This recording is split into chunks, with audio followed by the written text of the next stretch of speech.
I was thinking about the various paranormal adventures I've been blessed to take part in over the decades. While Indiana is always and will continue to be my primary concern and interest, especially the hinterlands of my own backyard, I've been fortunate to investigate some rather intriguing places beyond these Hoosier boundaries. One of the strangest ventures took me to Arkansas back in 1993. A number of Dogman sightings in the Razorback State caught the attention of my friend. We'll call him Poor Tom. I packed my bags and headed south to spend a handful of days helping him investigate. He was something of a backwoods sort, a bushcrafter with a fair amount of Navajo blood in him. So after interviewing a couple of eyewitnesses, we headed out into the wilderness on a 2-week hike through the Ozarks. The idea of the Dogman had taken firm hold in that area. I'd never heard of Dogman that far south. Arkansas was Boggy Creek Monster territory. Both the Dogman and Boggy Creek Monster were said to be roughly 7 feet tall and covered with hair, and this description held in our interviews.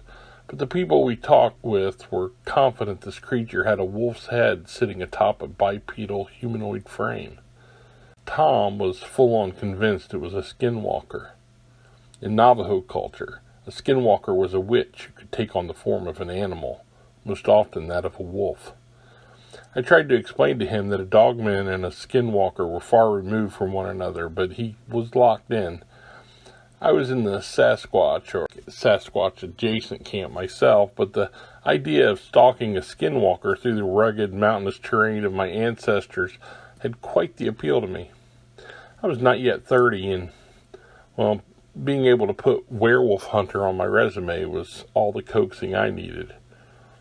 Needless to say, we didn't catch sight of any sort of Dogman, skinwalker, or wild man of the woods. We did, however, enjoy a fascinating adventure, camping and hiking in an amazingly beautiful but humid and bug-infested part of the country, smoking both legal and illegal substances, and on one magical moonlit night, consuming a bit of psilocybin. We did run across wolf tracks, or more likely, the tracks of a pack of wolf-dog hybrids, but that was as close as we got, although we did commune with ancient spirits there in those misty mountains. It's the journey that makes the adventure. Part of my love of ghost hunting lies in my fascination with history, architecture, abandoned places, and isolated woodlands.